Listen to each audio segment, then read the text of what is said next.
Yeah, the thing is, well, they do, and you know, how many towns that we talk about, it's like you pass through there years later. I remember being here.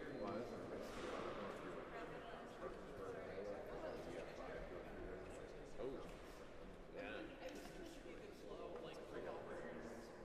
Yeah.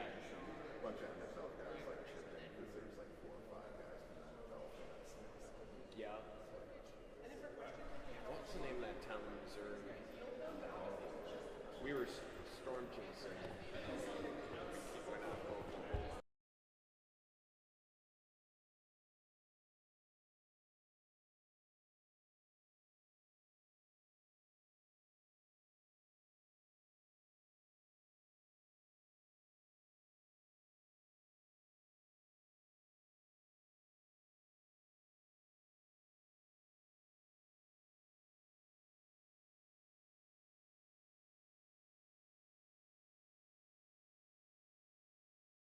And I'm so far out of my element, you know? It's not like I'm down in Faribault. I'm like, okay, I don't know much about Joplin, but the look I just got. Yep.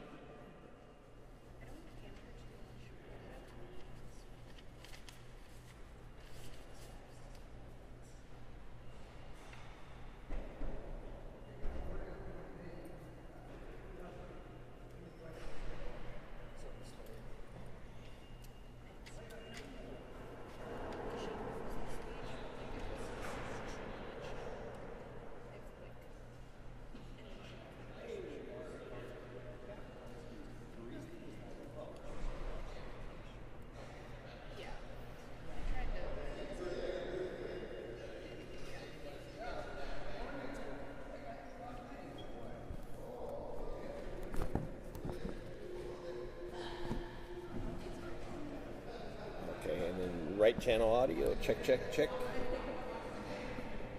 Okay.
probably 3-4 more minutes. Is it just all city council members talking? It's going to be, here's your list. It's city council members. We got Senator Fate. Yes, we got who's the president of the Minnesota Yes. Yeah. Because it was outside of the city.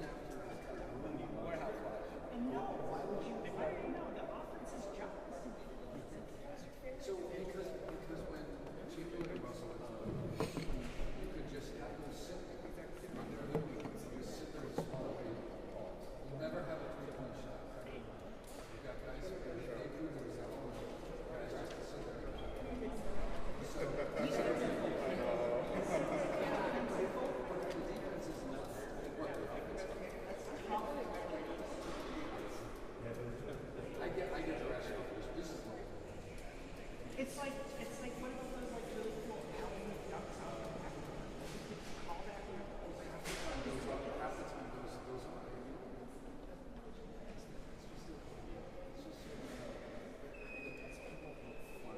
I'm not above percent.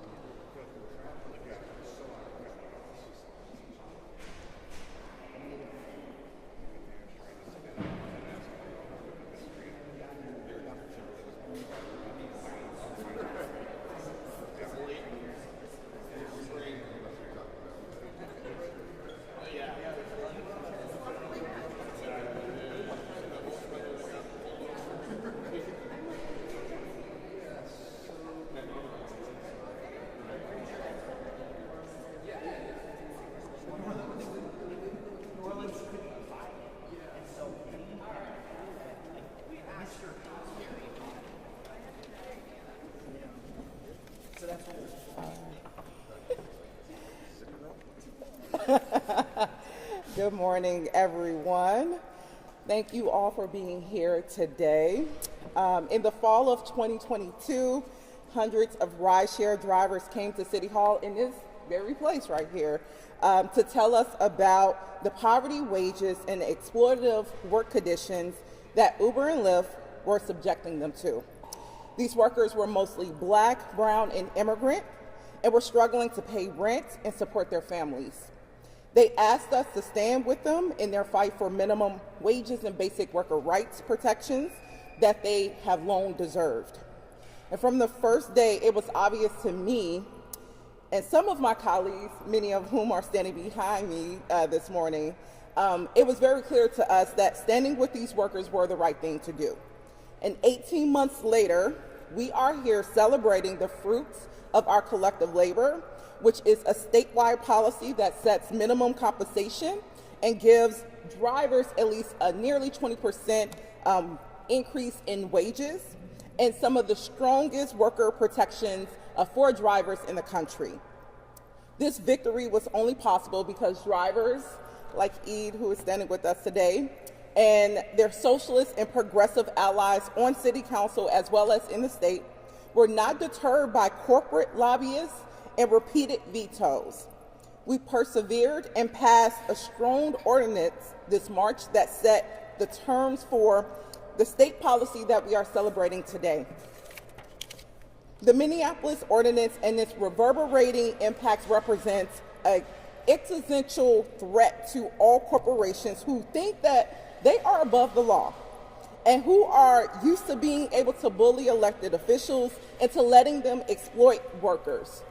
Minnesota drivers' victory is part of a history of working class people of color refusing to settle for the unjust status quo that the establishment has constantly offered them. And these are not easy fights to win, but they're not impossible. Drivers won despite corporate money and corporate pressure. Other cities and other workers, I want you to know, especially Chicago, because you're up next, you can also do this. And I know you will do this and give Uber and Lyft hell. And I hope you reach out to us here at the Minneapolis City Council, our statewide leaders as well, like Senator Omar Fate. We want to connect with you and share what we have learned to help you support many more drivers in getting the basic minimum compensations and strong worker provisions that we won here at the local level and at the statewide level. So next up, I will introduce my co-authors. First is Councilmember Chavez, and then I'll invite Councilmember Osmond to speak. Thank you, Councilman Wansley. I'll keep it short. Throughout this entire fight to increase wages for Uber and Lyft and just in general rideshare drivers across Minneapolis and the entire state, many people forgot who the drivers were. They're the ones that take you from point A to point B. They're the ones that take you to medical appointments, to go see your doctor when there is an emergency, to help you get your groceries, to help you pick up your pets from a vet's appointment. They drive you during harsh weather conditions, whether it is extreme heat, when there is snow, and they help you get to work. This is who we did this work for. We did it for the drivers of Minneapolis and the state of Minnesota. These folks reached out to us for the past 2 years saying that all they wanted was their wages increased so they could pay food, they could pay their rent, and they can help their families survive in the United States of America. And that is what the City Council did in partnership with the state. We forced this issue at the state level and made sure that this policy got done and made sure that no matter if you were from Minneapolis, from St. Paul, from Duluth, or Rochester, that your wages are being increased and that your protections are being guaranteed. Thank you, Councilmember Chavez. I will invite Councilmember Osmond up. Good morning. Good morning. My name is Jamal Osman, council member of Ward 6. 2 years ago, Eid and his friends and his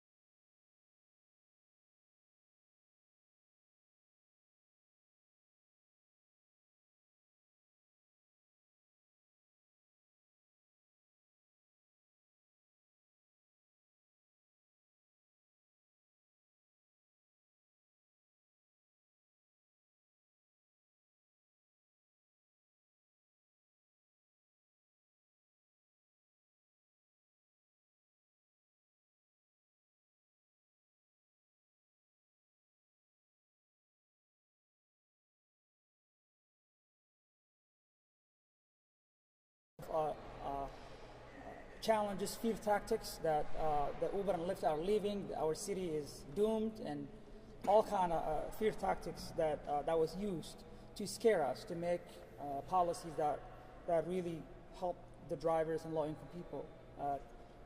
Most of the drivers in Minneapolis are immigrants, people of color, and they got a voice here in City Minneapolis City Hall.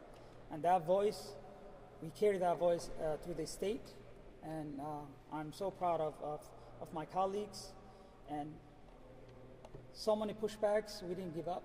We continue to listen to the voice of the drivers. We didn't let the scare tactics and saying that the airport is going to shut down, the city of Minneapolis is going to shut down because Uber is leaving. No, drivers come first. And if you're not here to pay equal pay and do the fair share you're supposed to, then you're not welcome to city of Minneapolis. So again, I'm super proud, and we're here to take the victory lap.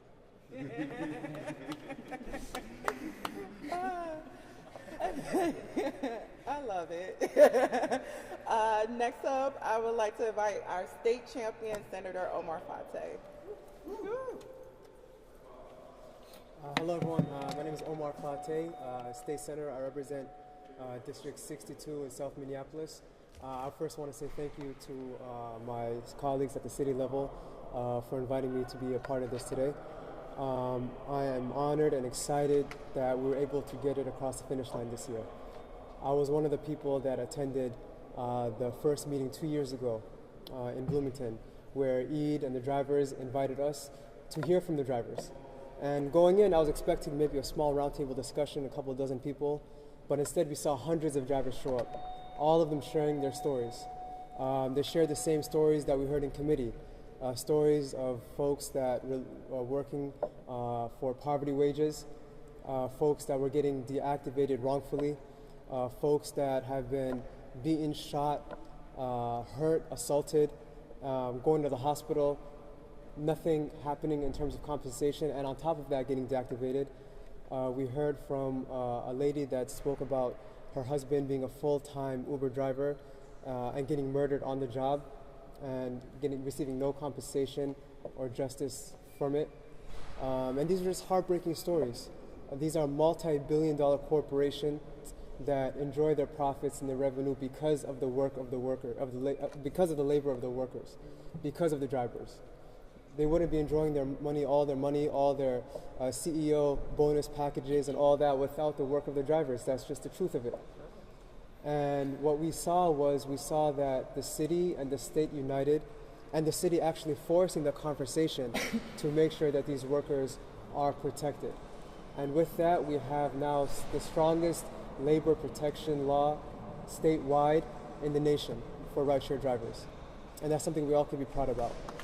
There has been a heavy focus on the wages, and that's something we're proud about. We increased the wages because of the fight of the drivers and the fighters at City Hall, the fighters at the legislature. But there's strong policy all around it in terms of deactivation, in terms of enforcement, in terms of pay transparency and notice and arbitration and all of that. So the workers are now getting a whole lot of things that they previously haven't gotten, a whole lot of protections that they previously have not gotten. And we've seen what happens when the drivers, led by Eid, have united together to take down multi-billion-dollar corporations. Uber and Lyft, with all their resources, all of their money, all of their lobbyists and consultants, all of their arm twisting, all of their lies, all of their deceit, none of it mattered. They were taken down by workers, by the drivers. Thousands of drivers uniting around a common cause, around a common struggle, and saying that enough is enough, we're not going to take it anymore. And that's why we succeeded. And I'm proud of the City Council, I'm proud of my colleagues, and I want to say thank especially the drivers of Molda for showing up for 2 years, fight after fight, committee after committee, through 2 vetoes, one at the state, one at the city, taking part of the task force. 2 at the city. Oh, I'm sorry. 2 at the city, so 3 total vetoes. I think I spoke over my time allotment, but I just want to say thank you all so much. Take care. Next, I would like to invite Councilmember Oreen Chowdhury, who's also our IGR chair. Thank you. Good afternoon. My name is Oreen Chowdhury. I represent the 12th Ward, and I serve on this body as the Intergovernmental Relations Chair. First, I want to say through this entire process, over 18 months of work in the city of Minneapolis and a partnership at the state level through 2 legislative sessions, one thing that was often contended was that rideshare was an essential service. And if we are to contend that rideshare is an essential service, we have to contend that drivers are essential workers. And that is what city council members and state leaders stood boldly on. City council members for the last 18 months passed policies, not only a bold wage floor for a fair minimum wage, but also workers' protections that inform the work at the state legislature. And when state legislation was vetoed, that ordinance was brought forward to bring forward the minimum wage compensation conversation, and we found through the state study that workers were being paid a sub-minimum wage. City council members held the line.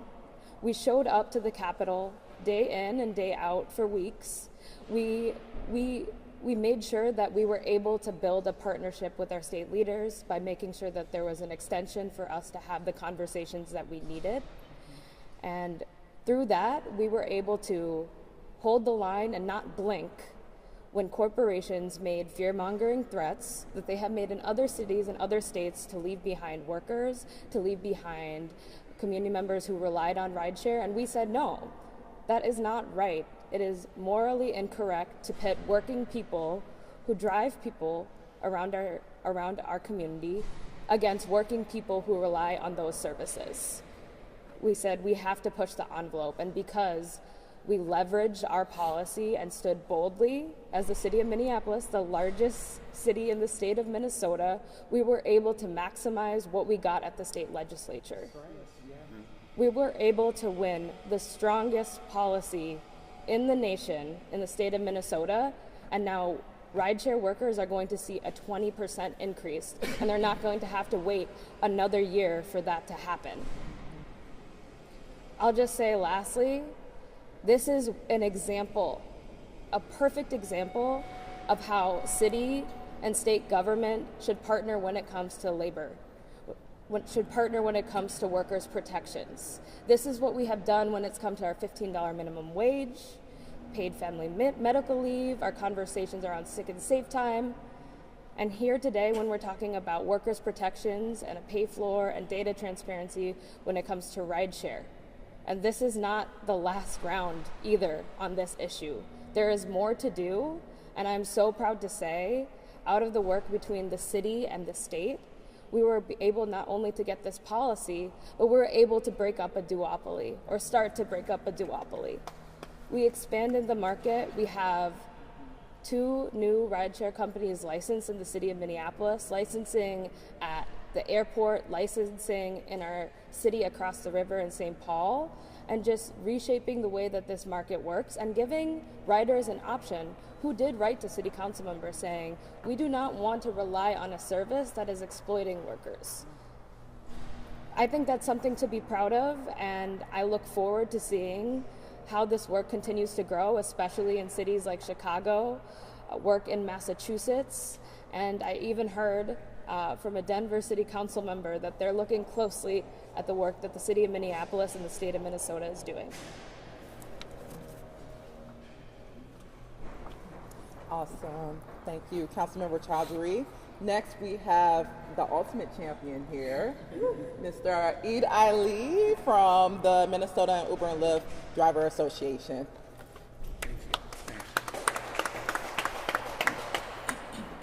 Well, I will call this a joint heroes press conference. All the way. This is their achievement. This is their victory. I'm really, really grateful. My name is Eid Ali. I'm the president of Molda. I'm writing to extend my heartfelt gratitude for your unwavering support to the drivers community. Your commitment to addressing these concerns, particularly regarding fair wage and essential protections, has not gone unnoticed. I particularly would like to express my deepest appreciations to the Minneapolis City Council members and their leadership.